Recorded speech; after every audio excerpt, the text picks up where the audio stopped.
All right. I think we're live. If anyone can hear me, just push 1 in the chat.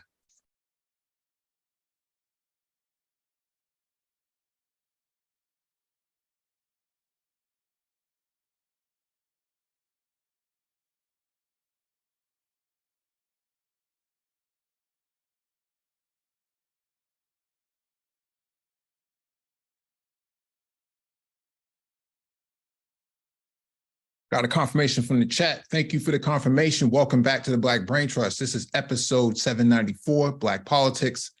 Please hit the like button as you come in, share the video if possible, and hit that notification bell so you get all the updates from the Black Brain Trust. Also, make sure you hit that link that is pinned at the top of the chat. That is a Zoom link if you want to join the discussion and engage. Make sure you have the latest update to your Zoom client. That one came out over the weekend. Tonight, we're going to talk about Black Manosphere conservatives and the art of the New Deal. Okay. I got my man of Tomorrow on the panel. What's going on, bro?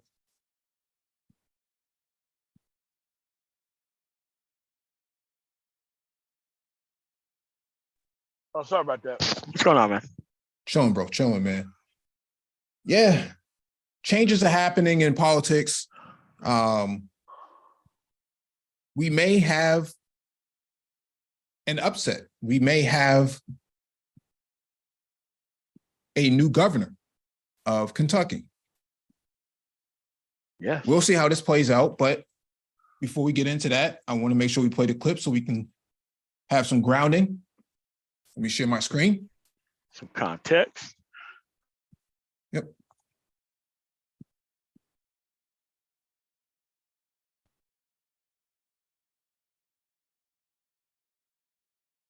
All right, push 1 in the chat if you can see my screen.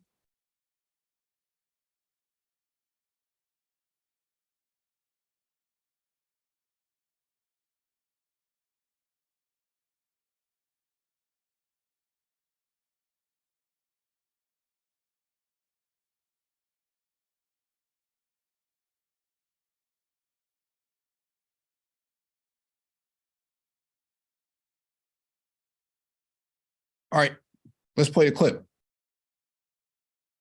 The race for Kentucky governor is set. It'll be current attorney general versus former AG. Republican Daniel Cameron will try to unseat Democratic incumbent Andy Beshear. Yeah, the current attorney general makes history, though, as the Republican nominee, raking in nearly 50% of the vote. WCPO 9 News anchor Brett Bagansky is in Louisville tonight with how Cameron plans on unifying the party after a tough primary. Big night for Daniel Cameron after the Associated Press called the race in his favor just minutes after the polls closed in Western Kentucky. On Tuesday night, Cameron went on stage thanking his supporters, saying he is honored to be the nominee for the Republican Party for Kentucky governor. And Cameron's message was a referendum on Governor Andy Beshear, specifically for how the governor handled the pandemic, his administration policies about school curriculum, and his stance on transgender student athletes playing women's sports. But he also talked about unifying the Republican Party, including the 11 other people he defeated in this primary election. Like you and me, they care deeply about the future of the Commonwealth. And they know to get Kentucky back on track, we have one mission. And that one mission is to retire Andy Beshear from the governor's office. And together we can do that. Cameron thanked former President Donald Trump for his endorsement, and the former president also released a statement Tuesday about Cameron's victory, but never mentioned Cameron's name in the actual message, but instead took a dig at Ron DeSantis, saying the results from Kentucky reaffirm he is still the leader of the Republican Party. Cameron made history Tuesday night. He is the first African-American nominee from a major political party to be running for Kentucky governor. And this November, he will try to make even more history. In Louisville, Brett Bagansky, WCPO 9 News. Cameron's path to governor only gets more difficult from here. He faces off against current governor Andy Beshear, who had 2 challengers tonight and handily won against them. Beshear addressed supporters at the podium as they chanted they want 4 more years. Beshear wasted no time touting his achievements. Everything we're doing right now is about building for the future. These 3 years of record-setting economic development should lead us into 30 years of progress and prosperity. Just in the last 3 years, $24 billion in new private sector investment here in Kentucky. Polls show Bashir is a very popular governor. He's the only Democrat in Kentucky holding a statewide elected office.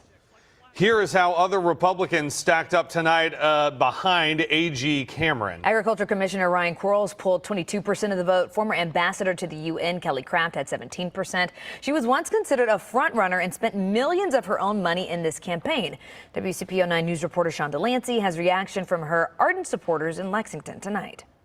In a night that began as hopeful celebration for like-minded supporters of former U.S. Ambassador Kelly Craft quickly crashed into a night of sadness as she slipped further and further behind. In her concession speech, she was gracious for those who stuck with her. Thank you. Thank you. And thank you. Craft supporters were captured by what they called a resolute defense of Christian moral values. She described herself as anti-abortion, pro-Second Amendment, and a supporter of the Christian conservative movement.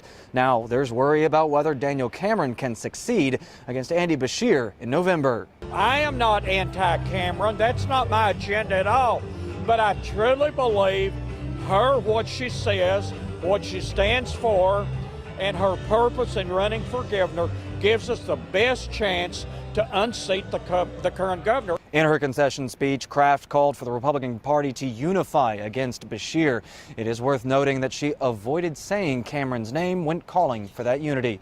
In Lexington, I'm Sean Delancey, WCPO 9 News.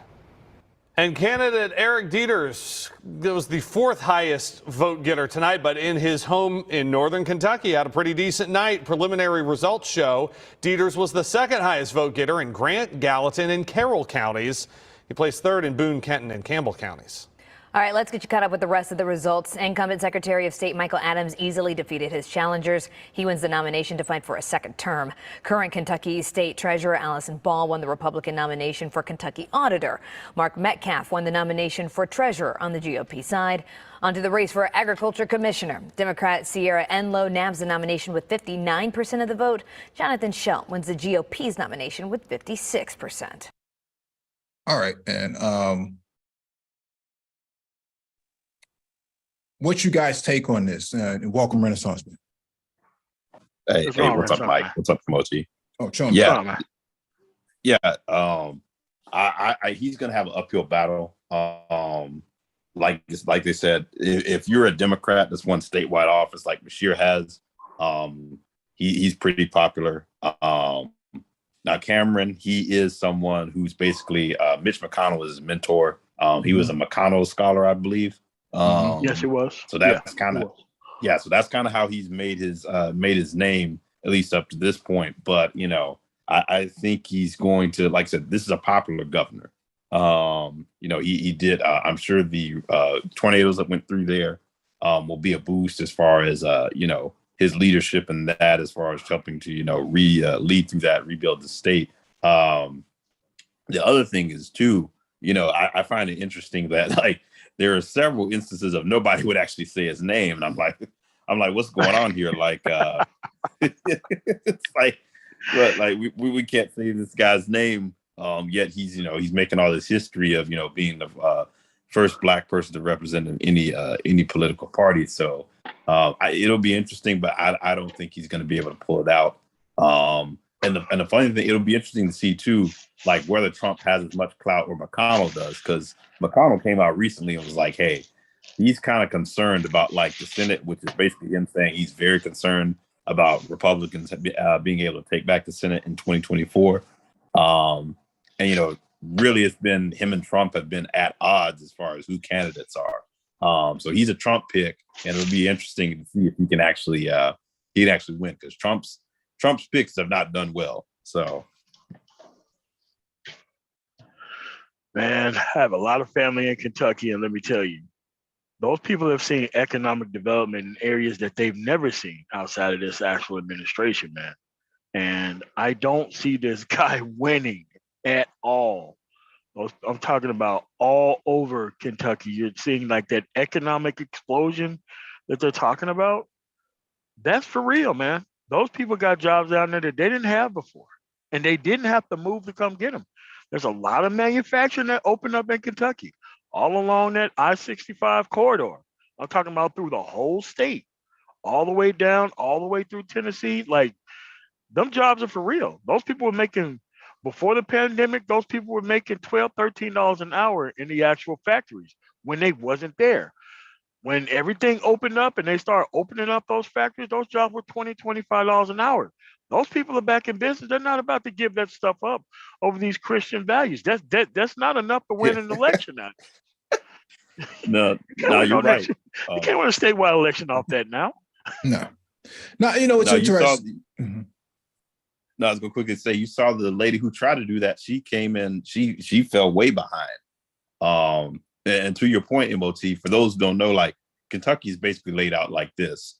If you're not in the Lexington, Richmond, or Louisville metro area, or Frankfurt too, the capital, like, there's pretty much nothing. Like, you're talking about you're talking about literally abandoned coal towns, like maybe some small horse farms that may actually be doing well, that raise some pretty good horses. But outside of that, that's it. And like some manufacturing, like it's literally rural Appalachia outside of all of that. Go ahead, Mike.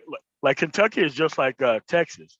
If you take away those 4 cities, that's a pretty rural Republican Mississippi, Arkansas type state. But with those 4 areas and the military bases that it encompasses, that's what keep that whole state afloat. And like I said, those people have seen a lot of jobs come through that they have not seen there in 50 years.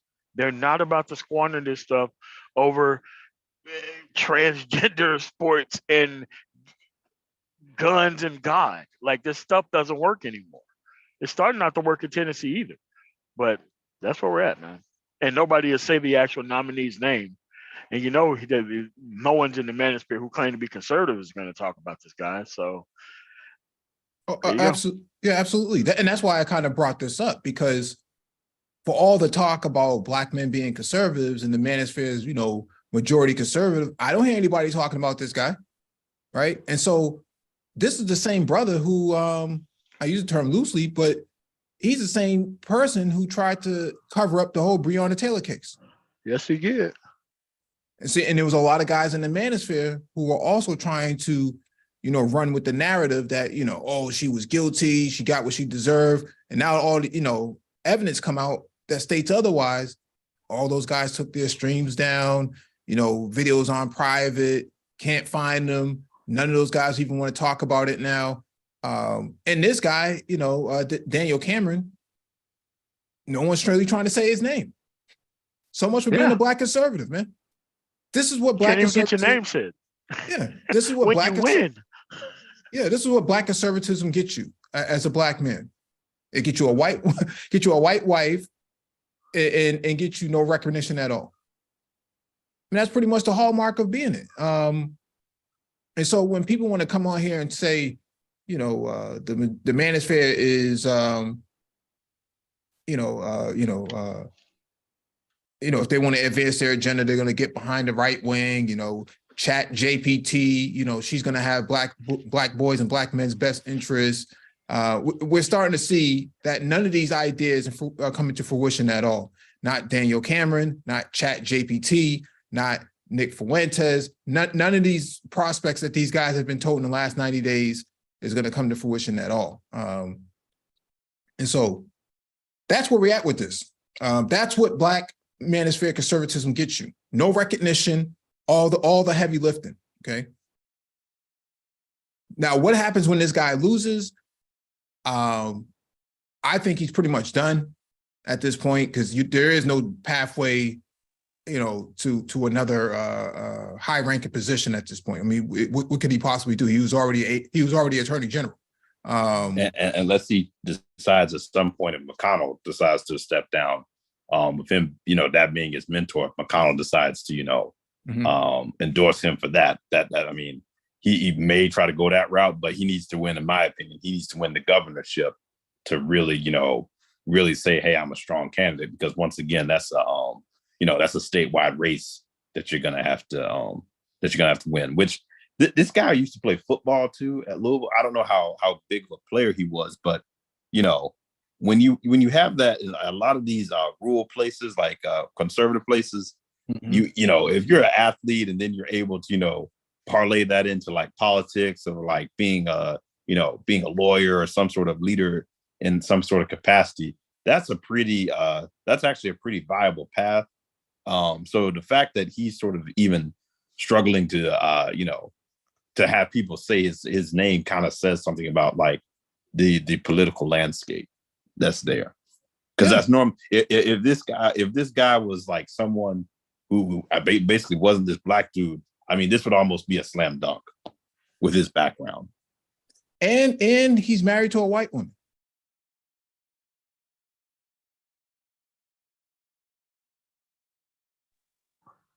And he's married to. I mean, that. Yeah, you know, conservatives love that, man. They love that. I mean, some do, and some may have a problem with it. So, no, what I'm saying is he's hitting all the key marks of being married to a white woman, played football. I don't know how much football he really played. I mean, probably just had a helmet, but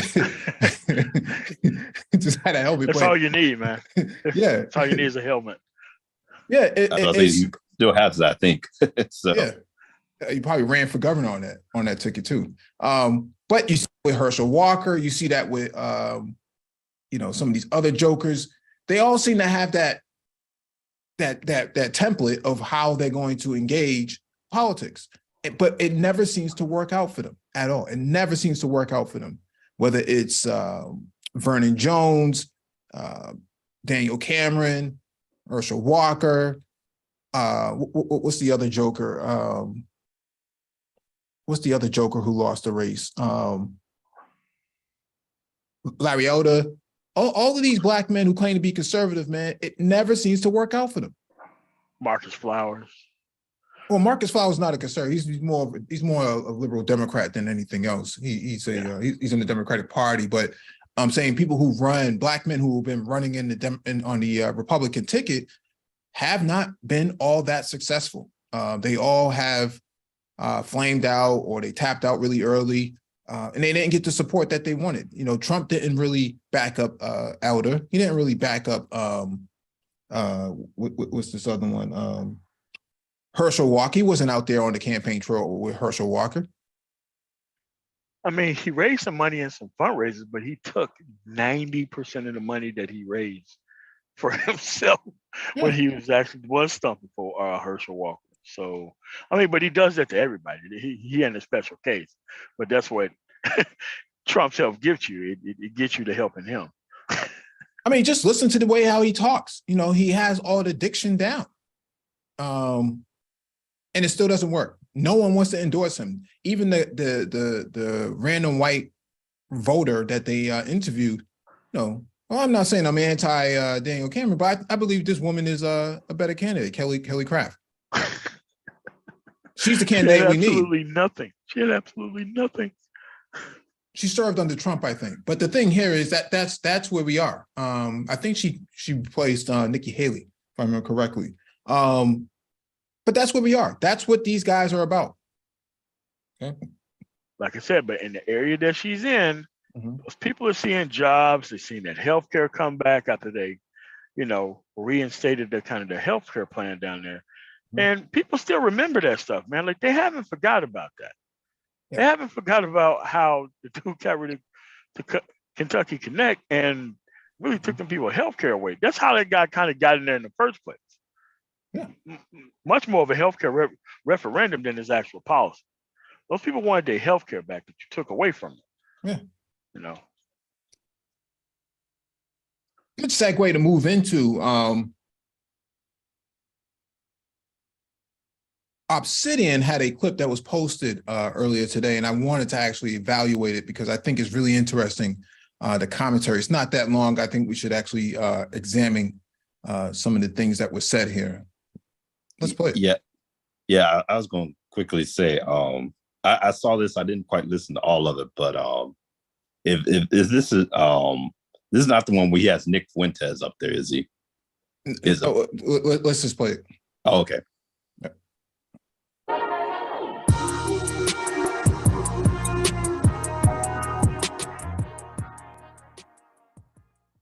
Nick Fuentes does make an interesting observation about liberal racists. Malcolm X, Malcolm X also had some choice words for those on the left who nevertheless harbored views that would be considered racist with regard to blacks. So that's an interesting observation. Let's continue. Fair use, fair use. Like they believed in equal rights, and they thought that women should work, and they believed that women should participate in politics, as one example. They were in favor of abortion, but they also just happened to be in favor of a white country, having a white country. So they were racist liberals. Oh, I didn't. Okay. So you're saying they were feminists because they believed in equal rights. Yeah. But at the same time, they also believed in a white country. So it's like they would actually be accurately white supremacists. Yeah, something like that, yeah. Okay. But ideologically, they were liberal. They just also happen to be racial realist is a term that was very popular back then. And so anyway, so I saw the list there. That's the reason I put it in scare quotes, because people would call me that. And I understand the differences are very granular, and most people wouldn't really understand that because they're not into it like that. But I never consider myself that. So I took a look at the list, which was like David Duke and Spencer and these types. And I said, yeah, not really interested. And then August rolled around, and it was a week before the rally. And I heard that all these other people are going to be there. I heard that Faith Goldie was going to be there. It was a friend of mine, Gavin McInnes, Sam Hyde. And these were more like mainstream figures and people who I liked. So I said, all right, I'll take the trip out there, and well, the rest. No, I don't even remember. So what happened? Someone died, didn't it? Yeah. Before they go any further with that, let me thank my man Arthur for the $10 cash app, $ Obsidian Radio. And he writes, for a fellow Philadelphian loving some Miss Ann. Okay. Thank you so much for that, Arthur. $ Obsidian Radio. That's how you can send in your cash apps. We will be acknowledging all cash apps sent in. If you want to send any message with that, you'll be able to do that as well. We will put that on the air as well. I'm seeing a lot of people in the chat room asking questions and so on and so forth. If you want me to answer your questions, please put it in a super chat or a cash app. It makes it easier for me to spot and put up on the screen. And we continue our live color analysis, commentary, and response to the Just Pearly Things Nick Fuentes exclusive interview. We are going to be playing the entire 3-hour plus interview back to back on this rainy Saturday. And we continue. Fair use, fair use. Woman died, and there's a lot. It's very contentious what exactly happened there, because there was a shooting. Is that what happened? No, she got ran over by a car. Oh, okay, it's a Charlottesville shooting, but yeah, on here. But okay, she got ran over by a car, and that was who ran her over. This guy who was with this group called Vanguard America, which if you've heard of Patriot Front, maybe not. They did a lot of these viral rallies recently, and they're a splinter group from this group called Vanguard America. And Vanguard America, that's who's throwing the event? No, they were like a participant. Oh, they were one of the participants. Yeah, because the rally was technically called Unite the Right.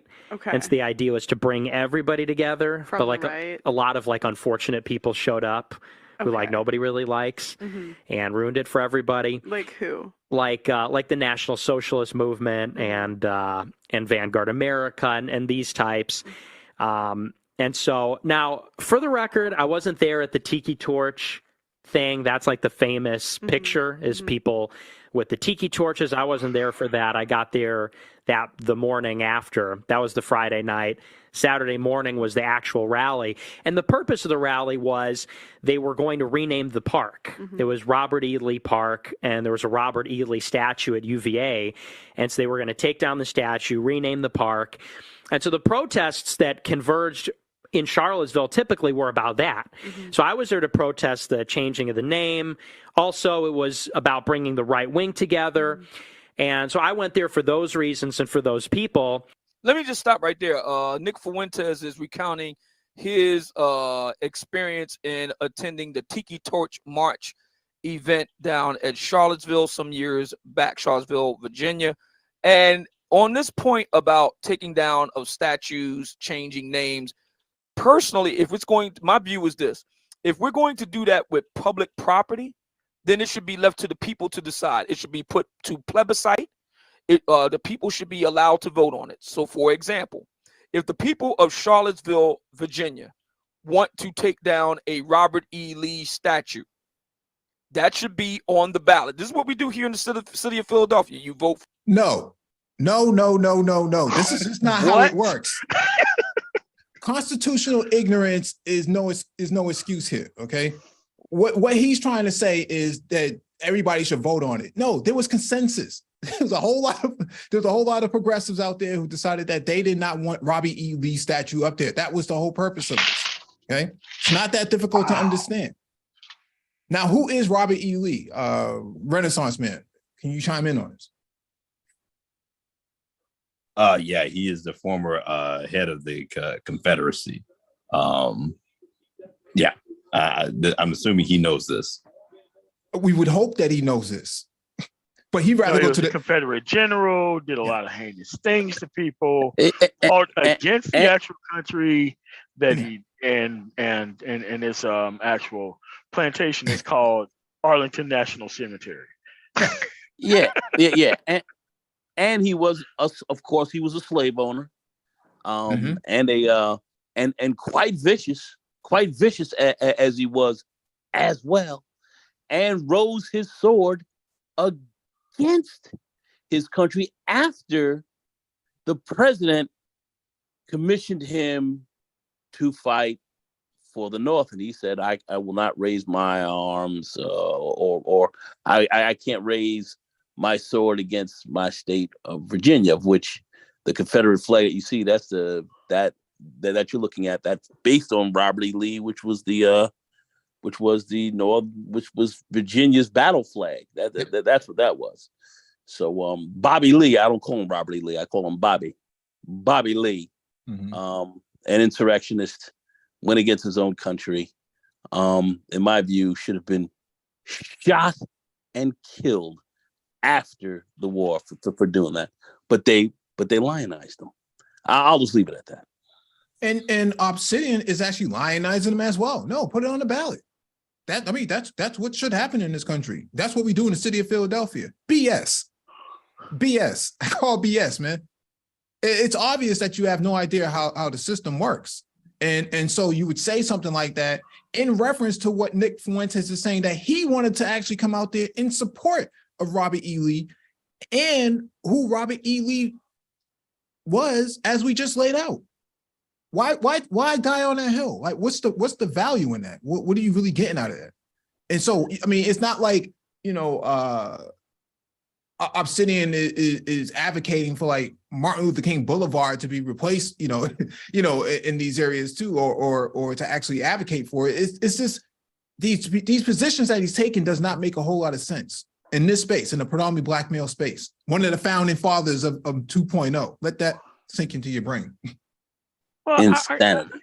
I gotta comment. I mean, Nick Fuentes knew the type of people who was going to show up. There was a quote unquote guest list. They're acting like these people just drove in and they didn't know who these people were. He knew who they were by name because they were invited there. Yeah. They didn't just show up there.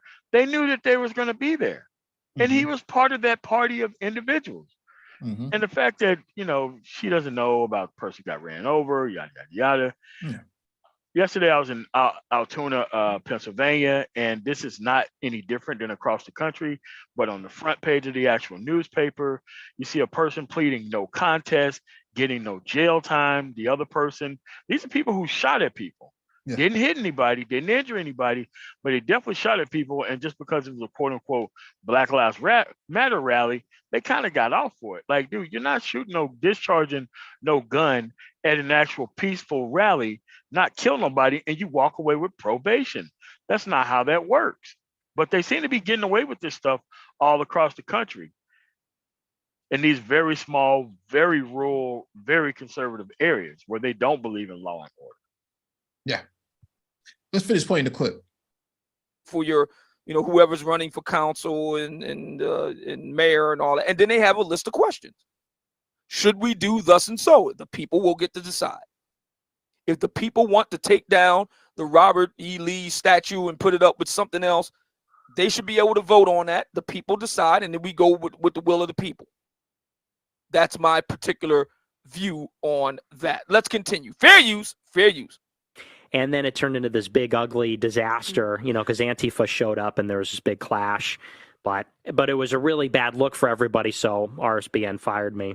Oh, and so they fired you because you were there, even if you explained why you were there? Yeah, and here's the thing. I mean, and this is not me like downplaying it. This is just me saying what happened. I was there for like 2 hours. Not downplaying Like there was a Tiki Torch thing on Friday. I got there Saturday morning. By the time I left my hotel, the actual rally had already been dispersed by the cops because the rally goers were fighting with Antifa. There was so much violence, the cops just shut it down. So I left my hotel, and it's basically over by the time I got there. So I really didn't even participate. And that's not to say, I mean, I supported the cause of bringing the right wing together and like protesting the removal of the monument. I didn't like everybody there. I didn't like everything that went on there. But I got blamed for it. I was all over the press. I was in the Chicago Trib, and I was on the Today Show, and I didn't know how the media works, but they kind of propped me up as like, oh, this is like a radicalized white nationalist teenager. And you were 17 at the time, right? Yeah, or 18. Yeah, 18. I was 18. Wow. And so I don't know if they're going to be discussing his self-admitted, self-identified inceldom, but that is a very interesting aspect of this discussion here. I'm just going by his Wikipedia account. I don't know if they're going to discuss this over the course of the interview. Hopefully they will. But he seems to fly in the face of what you would normally associate with an incel. Just to look at him, to me, he looks like a normal white guy. I mean, he doesn't look like a guy that's a loser with women.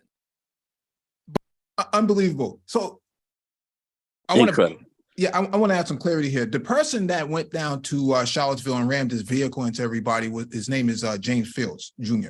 Okay, he went down there and was a part of the Unite the Right movement down there, the demonstration, and he was so tired of people not going after Black people that he wanted to ram his vehicle. He decided that he was going to run his vehicle into the protester crowd, and so Nick Fuentes supported this. Okay, he supported this. Despite what he says on camera, he's saying, well, I didn't really like a whole lot of people down there. Yeah, but you supported the whole entire protest. Despite who was there, you supported it. You wanted to uphold Robert E. Lee's statue. You wanted to unite the right. And in the Manosphere, the Black Manosphere, you had a 3-letter guy who said, recently that, I wouldn't care if Nick Fuentes was a racist. As long as he advocates for Black men and Black boys, I'm okay with that. Make it make sense. Incredible. I mean, but what kind of sense does it make if you knew that there was a Tiki Torch thing that happened on Friday and you still show your ass up there Saturday? Come on, dude. Come on, bro. No way you not. No way you getting away with that, man. Oh my God. But hey.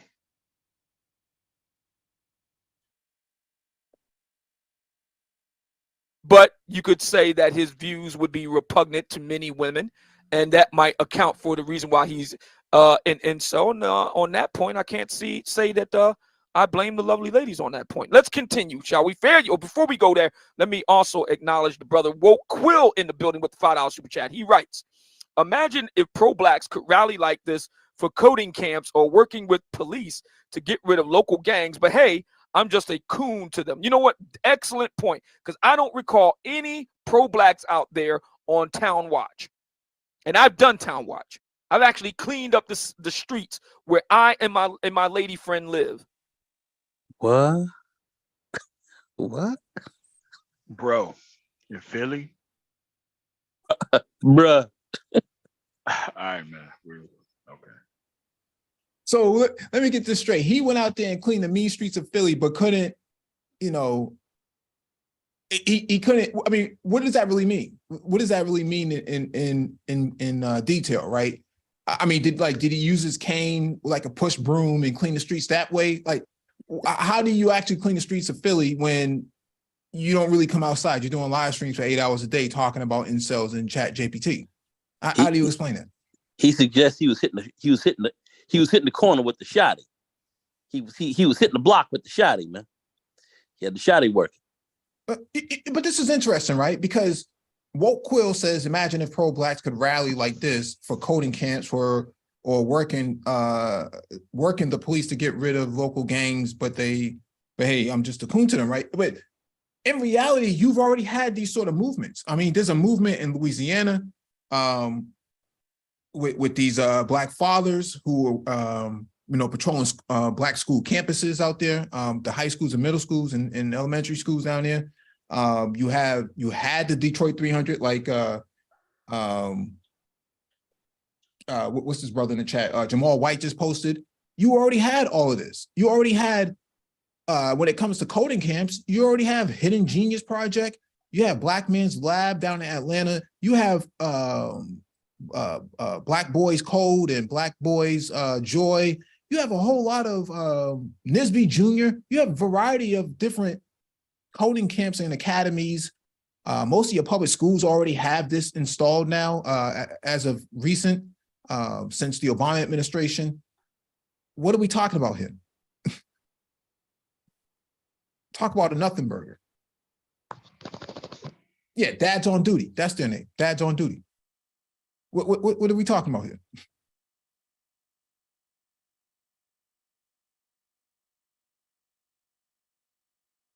And I don't recall seeing any pro-blacks out there. Like I said, they put rhetoric above results. Let's continue. Fair use, fair use. Appreciate you for that, woke quote. Fair use, fair use. And wait, so the whole purpose of that was literally just to protest the name changing of the park. Well, that was one of the reasons, and then unite the right. So Yeah. bring the right, everyone on, all these different groups on the right together. Right. But the problem is there's actual extremists at this movement. Well, I'm an extremist. there were people that were like, just like, goofball, like skinhead types, and I'm not about that. I mean, I'm a Catholic. I would call myself like a Catholic reactionary or something like that. But you had guys here that had like, NSM is the main one, National Socialist Movement. Their flag is like a swastika flag, and like, so I don't really identify with that scene. So they showed up, and it turned into, the media labeled it like a Nazi rally. But that's not really what it was. So then what happened next in your career? You just started streaming on your own? Yeah, so I basically just started doing the show the next week on my own YouTube channel. And then you never worked for the Daily Wire? No, where's the beef? I'm just trying to figure out where this beef came from with like Daily Wire and Turning Point. Yeah, that doesn't really have a whole lot to do with me. They have beef because Turning Point USA is very aggressive with how they push themselves on the campus. Turning Point, Turning Point, that operation, Turning Point USA. I can't remember the name of the gentleman who headed up it. I see his face now, but I can't remember his name. But in any event, that was the organization that essentially launched Candace Owen into the mainstream. Conservative operation, largely, young conservative operation, largely operated on the college campuses, was very much Charlie Kirk. That's his name. Thank you. Charlie Kirk. And they had a lot of debates and events on the college campuses across the country.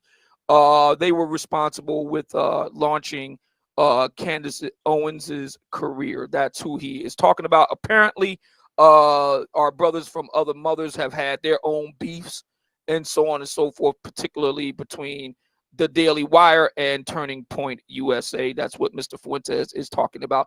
Let me also get my man CBP Films with the $5 super chat. He writes, look up what New Era, Chicago, Detroit, etc. There are many pro-black organizations, especially in Chicago. I would love to have some of them on, and they can tell us what they're doing to bring down the horrendous murder rate that's going on out there in Chicago. CBP Films. So if you are in touch with any of those brothers in Chicago or in Detroit and what have you, please have them get in contact with me.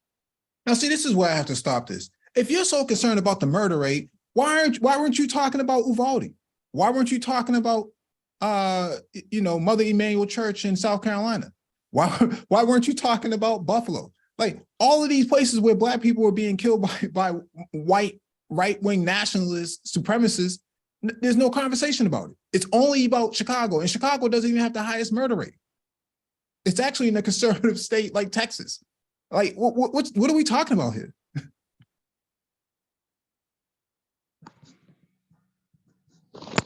I don't know. It's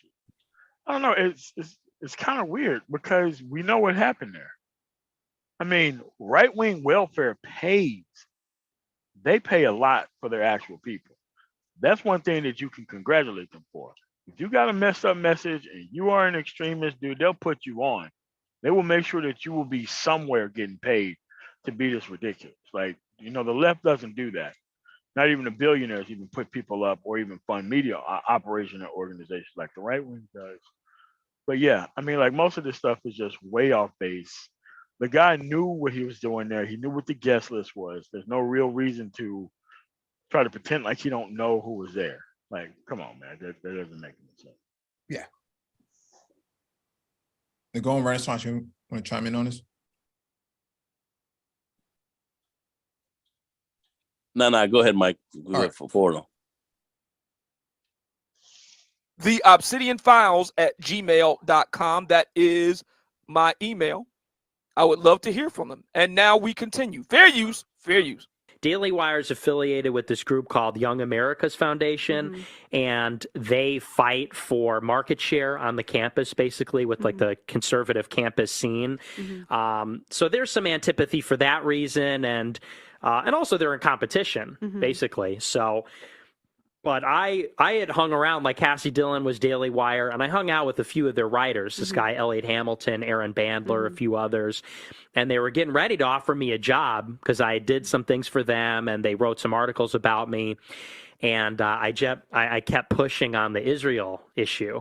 And so they blacklisted me. They cut me off. Then they went out everywhere to Media Matters, which is this left-wing hit piece mill, and they started sending clips from my show and saying, this guy's a Nazi, do hit pieces on him, call my boss, try to get me fired. So tell me the Israel issue, because just for the average person isn't going to know what you're talking about. Sure. And I sure don't. So yeah, well, it's really kind of simple. I mean, people don't have to agree with me to see the contradiction that I'm about to explain. So I supported Trump, and I still do, because he's America first, which is really like a non-ideological position. It says, look, this is the American government. The American government is going to represent the American people and not the interests of foreign governments or multinational corporations. We're going to do what's in the best interest of the citizens, not like the rich or some global elite or the United Nations. Pretty straightforward. So here I am, a right-wing college guy, waving the flag, saying, yeah, America first all day. But if you look in conservative media, all they talk about is Israel.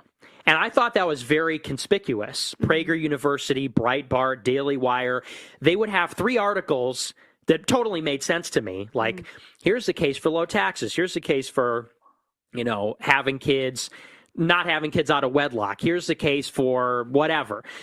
And then they'd have an article like, here's why Palestine has to be wiped off the face of the earth. I remember. Okay, so I would like to see an actual analysis. He mentioned Prager, Dennis Prager of Prager University. Dennis Prager is a New York Jew. He lives in California and has for many years, but he's originally from New York City. Graduate of Columbia University, longtime talk radio host. It would make perfect sense that as a Jewish man, he would be concerned about the security of Israel. That would make sense.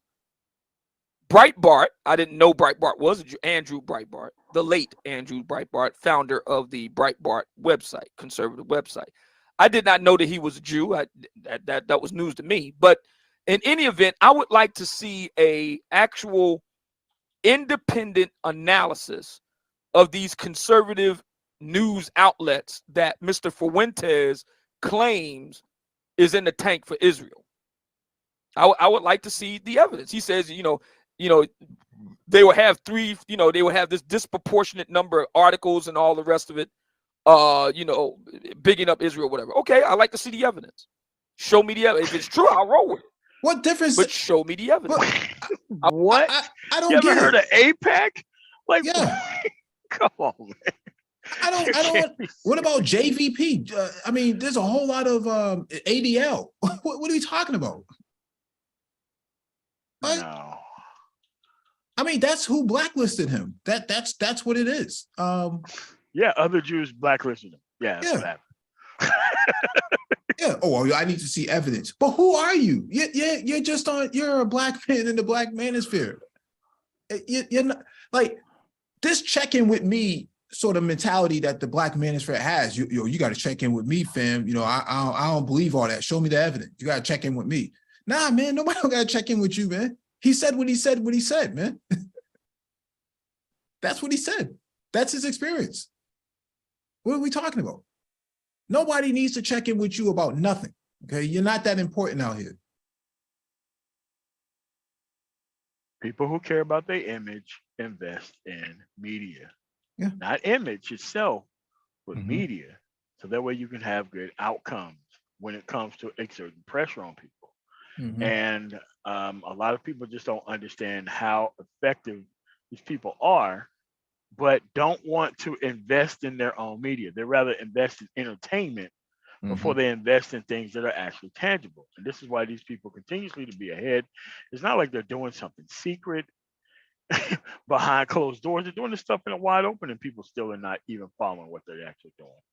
So I don't blame them. Look, you made all this money. You might as well put it into other people's hands so that way they can protect your power.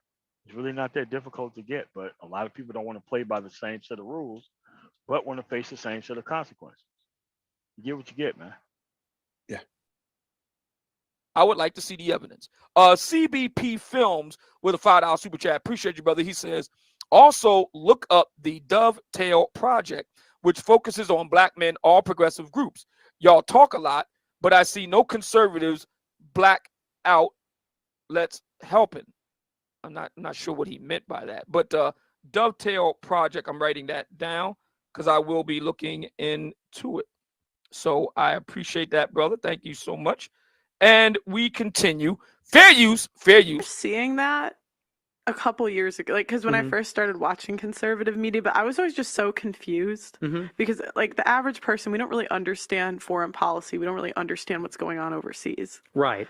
Well, yeah, because it's not our country. It's not our business. Right. And so I thought that was very weird. And when I was younger, when I was in high school, I was all on board with that. I was like, yeah, okay. But then I started to... And wait, just sorry to break it down a little. Israel versus Palestine, you're saying that there's like a war there going on? Yeah, it's very contentious. And there's a lot of history It's there. over borders, right? If I remember correctly. Well, fundamentally, it's over land. Okay. Because 100 years ago... Is she kidding me? The Jews owned 5% of the land, and they were 3% of the population over there. Okay. So they were a very tiny minority at the beginning of the 20th century. They had almost no land, and there were no Jews there. And then they began this active campaign to settle what was then called Palestine, and that's the Roman term. You know, it's called Palestine under the Roman Empire. And at the turn of the last century, it was the Turks, the Turkish Empire, that controlled that area. And so the Zionist movement, that's what Zionism is, because the Jews never had their own country. They were scattered all over the world since the Second Temple was destroyed in the first century. So the Jews scattered all over the world. And you said that's what Zionism is. Sorry, Zionism is. I'm sorry, yes. I don't know these words. Yeah. So it's them trying to take the land. Zionism is, in the late 19th century, they said, hey, like, we want our own country. We want our own country that's just for the Jews. The problem is, well, everything's taken. You know, they looked at the map of the world. Palestine was there first. Right. But that was not the only place they considered, because they talked about do? settling in Uruguay and Zimbabwe and a few other places, and they settled on Palestine for religious reasons and historical reasons. And so they began to settle the land. And so they moved there and they started agitating the Muslim. They actually were terrorists there. A lot of people don't know this. Everybody says Muslims are the terrorists, but it was really the Jews that kind of invented that in the Middle East against the British. Jews did not invent terrorism. Is this dude serious? Man, look. Wait. I got to listen to that again. I just don't understand the transition. But it was really the Jews that kind of invented that in the Middle East against the British. Jews did not invent terrorism.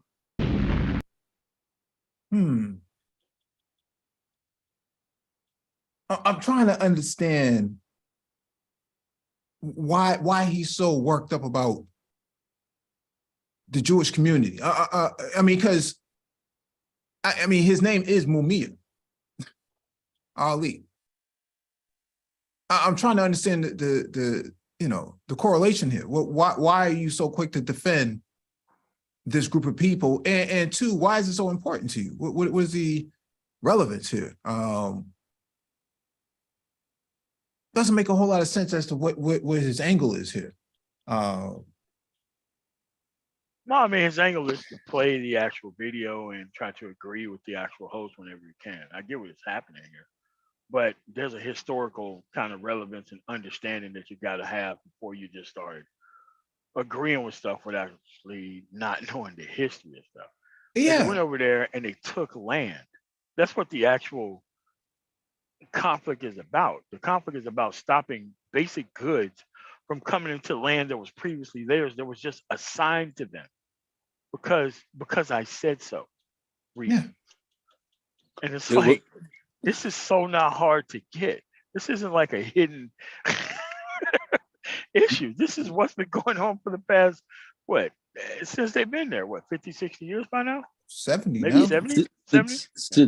Since 48 when they really established Israel, but prior to that they were fighting too. They've been in that region, fighting literally, since the I mean, when you really start to see when they started going into that area and moving in, that was turn of the century. They were there a good while, but it's been very much a land grab for them. United States backed them up very heavily in that for some very key reasons. But yeah, I mean, it's pretty wild. But if you're really looking at Obsidian as far as him embracing Jews, I remember when I first was kind of rolling with him, he was very much trying to support Jews and talking about how blacks were against Jewish people. So his position on that, I thought was kind of schizoid, and I started to think maybe he just looks at Jews as just another form of white folks that are basically better or somewhat superior to you, and you should kind of bow to them at some level. Couldn't really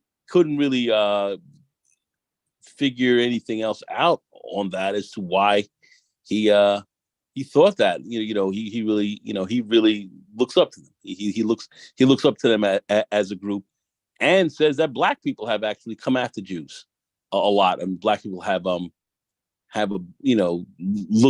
look badly at Jews. Now, when we start to look at Jewish people, and many of them have had big control in the media, as we do know, Jews have not helped to portray black people very nicely in the media. I mean, throughout the decades, this is kind of undeniable. And not that I'm anti-Jewish in any way, but I just look at how they helped to promote a narrative that was very anti-black, that went in line with a lot of American sentiments, and they played into that. But he forgets that they wanted to leave Germany and actually go into Uganda. They did, and now, but they rejected that, Mike. They rejected that. They rejected Africa. Yeah, no, but I'm saying that was the modus operandi, the initial move that they wanted to make. Now, Buddy and Nick Fuentes says Zimbabwe, but it wasn't Zimbabwe. It was actually because there was no Zimbabwe back then. It was fucking Rhodesia prior to that. So I'm saying the history matters, and so when he tries to do a mic drop, and I'm like, who are you doing that mic drop for? Because you're in a space called the Black Manosphere. Who's impressed by this? the history matters. And so if they could have shoehorned these folks into Uganda, which is a 99.99% melanated country. Man, good luck with that, bro. Yeah, not only good luck, but you seem to be in favor of these sort of things. It just doesn't make a whole lot of sense. This is supposed to be the founding father of Manosphere 2.0, 2.0, if you really want to be technical. This is what is passing as content now. And there's so many Black men who are throwing money at him. I understand some guys want to correct him, but there's people that are really riding with this. And I'm surprised to see in this present day that there's a lot of Black men who are riding with this guy on his talking points. He does all these stupid thumbnail images with his face all in there. And it's just like, you would put you would die on this hill. But for what reason? What's at the top of that hill? Why die on this hill over all things? But he's not the only one, that three-letter guy too, he's also an advocate of Chat GPT, being an advocate for, Black men and boys, despite the fact that she doesn't agree with reparations, but she's going to be on code though. It's unbelievable. She doesn't know the history of any of this stuff. And it's like, you be on a date and a person is just like, wow, yeah, really? Educate me, tell me more. It's like, some of these things should have been taught by now. There's no way you're walking in here without even knowing any of these things. And it's like, wow. MOT, I actually think she knows some of this, but she's playing the dumb role to move her way in. I think she knows. I think she knows a bit more. I believe that. I don't think she's no genius, but I think she knows. Oh man, but you should pick up these Midwest textbooks, man. They're kind of like the South, man. Like they really leave a lot of stuff out of there. They really do. Well, it works to her advantage to actually play gum, to play that role. Yeah. Because then a lot of these guys and their insecurities, they can kind of feel proud about themselves that they're teaching somebody something. I wonder where she is on the octane scale. Yeah, seriously. Maybe she's a 100 octane because of her subscriber count. Keeping it 100. Yeah. But you have to laugh so you don't cry in this space, man. Because some of this stuff is, what a calamity. What a calamity, man. Yeah, that's another one. These guys love Thomas Sowell. They love, Nick Fuentes and Chat GPT. All the things that are like not consistent with Manosphere ideals, Black Manosphere ideals and ideology. These guys support it. I'm kind of baffled at the rhetoric that goes on in here with these guys, politically speaking, because tonight is a stream about Black conservatives, Black, or at least Black Manosphere conservatives and the art of the New Deal. This is the New Deal. Not getting your name mentioned, spending all this money on campaigns, trying to run for governor. No one's really endorsing you. You got another dude in here who's endorsing two white folks, man, two Anglo-Saxon folks. One's a Catholic, one's a completely doesn't even know what time of day it is. And then you got a three-letter guy who says that, I wouldn't care if he was a racist as long as he advocates for Black men and Black boys. It's okay with me. He can always book a session on her show to educate her on what her role is. I would love to see that.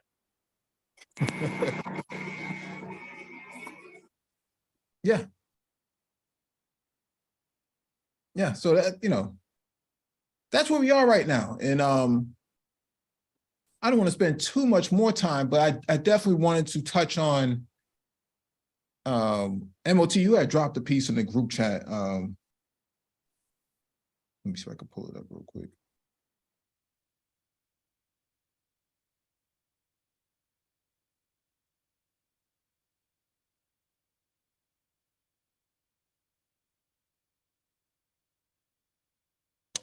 Hello, Mike B. Can you hear me? Yeah, we can hear you, Chaos. Yeah, it just got silent. Can I ask I'm actually getting ready to post something. Okay. I want to ask my question, please. Go ahead, please. Could you play a city and he said something today about the clans were mostly Democrat. What information this? Because this is some weird information. Clans don't really have no side. Where he's getting this information from that only Democrats are the Ku Klux Klan alone, and there's no Klan in the Republicans. That's some new information. Have y'all heard about that dumb shit? So it's important to understand the history, Chaos, and they do this a lot. So parties are like parties are political infrastructure. Okay, they're like a house. Anybody can move into that house and take over it. They can squat in it. They can leverage it for leasing and renting, and they can be a tenant. They can be evicted. It's political infrastructure. That's what parties are. In this country, you only have two parties. You have Democrat and you have Republican. The Republican Party at the time was the party of social justice for African Americans or Black people coming out of slavery. Okay, and the Democratic Party happened to be the party that most of your white nationalists and racists and supremacists occupied. Okay, there was a flip in the 60s under LBJ, after the civil rights movement passed, and yeah. We keep having to say that every 30 seconds when they can just notice that that's what happened. Mm-hmm. And these people have been here now 8 to 10 years, and still, because they have to leverage the collective political ignorance of the actual people involved. Like, you can't go to anywhere that's actually serious and not know these things. Mm-hmm. Seriously, like it doesn't make any sense for a person not to understand history. Like, oh, the Democrats. Okay, name me a time where modern day Democrats actually ran Mississippi. Okay, the answer is never happened. There was no liberal Democrat that actually ran Mississippi. They were conservative at one point. Mm-hmm. No. They were conservative all the time. It's just that they occupied different parties. And this is something that we just cannot keep going over. Because if you do not understand the history, or you don't understand how much they're playing you for a fool by pretending that they don't understand, so that way you have to ask these extra questions. These are things that should have been understood in government in 7th and 8th grade, maybe 9th grade. But there's no reason why grown-ass adults would have to be. Why would he keep saying that? He's saying that because he's playing down to your actual deliberate misunderstanding of history. That's what it is. Well, ignorance is a cornerstone of America today. It's being ignorant is almost like a badge of honor. So people do promote a lot of ignorance. The Republican Party was founded as a party of slavery abolition. That's what it was founded on. That's what the party was founded on in 1852. So it was a party founded on that, and that got switched around over the last 150 years or so. Mm-hmm. But that has switched, and the big switch basically came in when with the Rooseveltian era first started, and then of course Johnson was like the last kind of real big leg in that Rooseveltian era that had run America literally from the 30s well into the come to the end of the 60s, moving into the 70s. That's when that Rooseveltian era really started to break. But that's where you saw a big change. A big change is as people switched over from Democrat to Republican, and then of course, as let's say the Republican Party started to run more of what we call the Southern strategy, of which we've talked about quite a bit here on the Brain Trust, where things changed from let's say, the Republicans in the South who were Democrats now were then kind of switched over to being Republicans in the South. And the Southern strategy, I suggest you look it up and really kind of study what that was about. I want people to study this, so I would say just read up on that, and then you'd get a good understanding as to how that changed, and we're dealing with some of that even still today. Anyway, go ahead, Mike.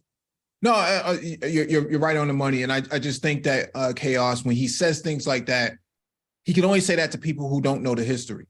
He has to keep his audience as ignorant as possible. Now, he's not talking to you, but he's actually talking to the people who subscribe to him, can only subscribe to him because they don't know the history. If they knew the history, they wouldn't subscribe to him. They would unsubscribe from him.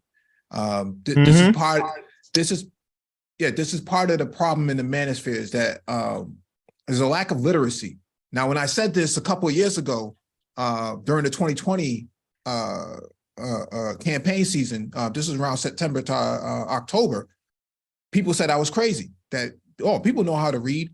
It's one thing if you know how to go on Instagram and look at memes and stuff like that. That's one thing, but to actually know the history, that's a big difference. And what's happening in the Manosphere is that there has been a bum rushing of Black men in bathing in their ignorance in this space and being proud of it. Okay, they're pounding their chest. It makes them feel more. It makes them feel like they have more agency by disagreeing without having a grounding of the history itself. And so they'll say that the Democratic Party was the party of the Ku Klux Klan.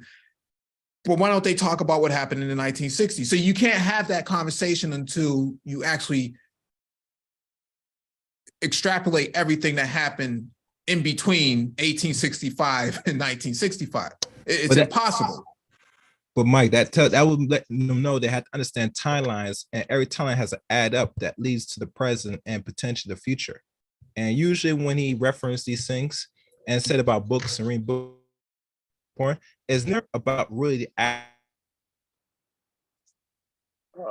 Yeah, Chaos, you're going in and out. I think you might need to update your Zoom client. You may need to log off and update the Zoom client and come back in. Man, he's all the way out of there. All the way out of there. Yeah. All right, let's get to this last piece, man. This is from ABC News. MOT sent this in. On eve of hearing, FBI says it revoked security clearances of 3 agents over January 6th attack. Zoom in on this. I don't know what's going on with this page.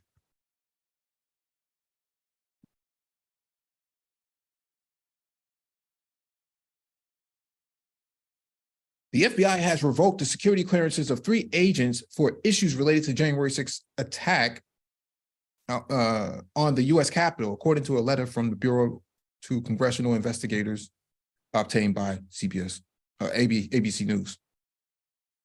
One of the agents was among the pro-Trump mob at the U.S. Capitol, according to the FBI, and the 2 others are alleged to have hindered investigative efforts. At least 2 of the agents, Steve Friend and Marcus Allen, are expected to testify Thursday before the Republican-led House Select Subcommittee on weaponization of the federal government as part of its probe into the federal government's purported wrongdoings against conservatives. The letter could lead to a contentious hearing, providing what could be fresh ammunition to Democrats as they attempt to undercut the credibility of the committee's witnesses and bolster their claims that Republicans are seeking to whitewash the seriousness of the assault on the Capitol. Russell Dye, a spokesperson for committee chairman Jim Jordan, a Republican of Ohio, said the letter was an act of desperation by the FBI. Quote, "This is a last-minute Hail Mary from the FBI in a desperate attempt to salvage their reputation before brave whistleblowers testify about the agency's politicized behavior and retaliation against anyone who dare speak out," Dye told ABC News.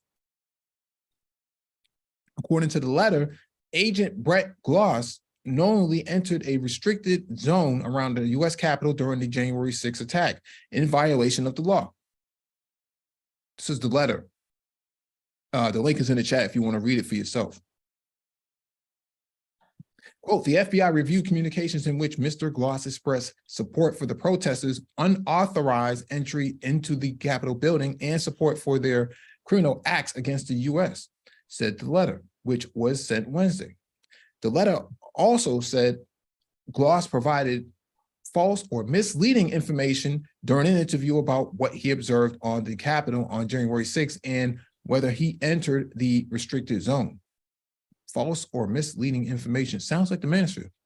Yeah, I mean, it's obstruction of justice, and he didn't go to jail for it. That's a nice way of saying that. And here's the thing. These were the people who were just holdovers. Everybody else just flat out retired. It couldn't have been just 3 people. So when they was talking about cops was letting them through, yeah, it was the FBI who was letting them through at certain points of this actual protest. And this is why this stuff, it still hasn't been properly investigated. It still hasn't been. Or punished, by the way. The agent's security clearances were revoked earlier this month, the letter said. Specifically, the security division found Mr. Allen espoused alternative theories to coworkers verbally and in emails and in instant messages sent on the FBI systems in apparent attempts to hinder investigative activity.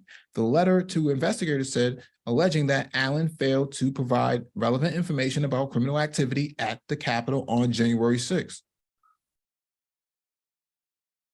The Bureau also says that Friend refused to participate in a court-authorized search and arrest of a criminal suspect and also espoused an alternative narrative of January 6th.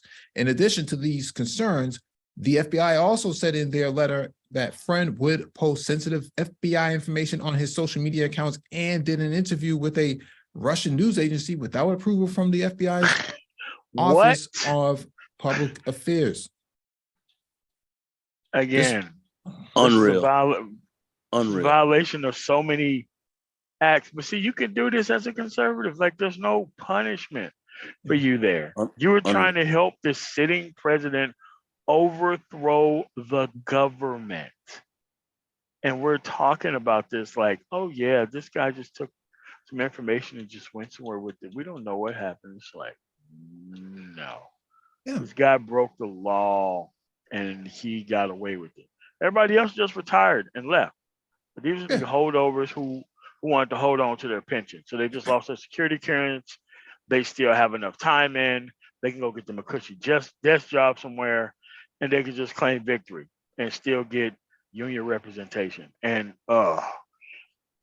this is why when you convicted of these type of crimes, you should lose out on all your benefits. But look at all the crimes that went on inside of the inside of the Capitol, where alarms were disabled and so forth inside of a congressperson's offices and so forth. There was some incredible things that went on that still haven't been properly flushed out by this January 6th committee, and now they're bringing charges down on people, which certainly should be happening, but they have not gone anywhere near the depth that this thing really needs to be even further taken, and I find that very disturbing. Still, very disturbing. Everyone should have been charged with the same charge that the Proud Boys leaders. That's right. Enrique got. Every single one of them guys should have got those charges. Every single one of them. Yeah. Because in a criminal conspiracy, you know what you went down there for. You know what you planned for. You know what you actually did. The fact that the only people who get the criminal conspiracy charge are the people at the top, but not the participants at the bottom when they both participated in the same act, freaking laughable. Yeah, that was the 21st hijacker. They went after that dude. As if he was one of the dudes who hijacked the plane. So what are we talking about here? They could have made a RICO case out of this whole thing. Yes, they could have. And could have bagged them all up and taken them all down. I mean, but you don't see Black conservatives actually having this conversation though, right? They're concerned in Chicago, in a place they don't even live, that doesn't even have the crime rate that they're even espousing. These guys are so far off the radar. It's not even funny. Yeah. Yeah, that's exactly what's, that's what's frustrating about talking to Black conservatives, is primarily because the conversation is not of substance. You got a Black man who wants to defend, the Nakba that just recently was memorialized on Monday. And then you got, another guy calling for, Chat GPT, advocating for Black men and boys, and she doesn't support reparations, This is the sort of lunacy that goes on in the manosphere. Unfortunately,